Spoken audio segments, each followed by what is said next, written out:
Right Reverend Geoffery Rwobusiisi okugamba ebintu n'ebindi yaba omukibesere pre-Christmas Mission Week akitebe cha Vision Group aho murembo rwambara arukushanga TV West na Radio West. The media is a very special instrument. It can build a nation, it can kill a nation.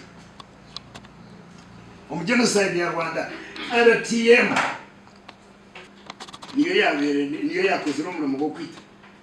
Biishopu Rwobusiisi nagirango okweyanga obutekerezamo ne bimwe aberemise bingi okutunguka eshonga yokuranisa okujana kwa sirimu na munonga hati akakujana kakanyira umurembo rwambara ekintu cyo yakigambaho ngakikuru.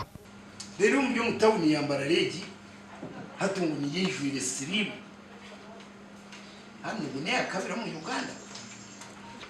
So land said no, and tomorrow said no, and next month said no.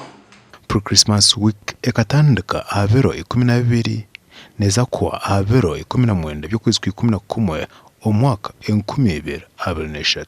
Kandi my Lord Bishop ekigambo kirungi cyo kutwegesa kwekunda nakacha kutwine tukekunda kandi tukakatambula. Message ni nungi tushemeza munonga kumukwija umyanya yone ryo mu MBARARA okashanga mwatekateka nkari Vision Group. Pre-Christmas Mission Week etebekanisiwe abebembezi ba Greater Mbara Kidikonere obebembiremo omurisa Venerable Reverend Patrick Atire. Kandi tubatera umuranga abantu barahanga ukorera hamwe abo kwebigambo biturukubaganaho nibyo ukorera hamwe abo Obuheereza n'enkurakurana okurgumbara hiparo yandikira befeso eshura ya kana okutangira mushoro gukubanza no gukomeza mu kwikagwe 16.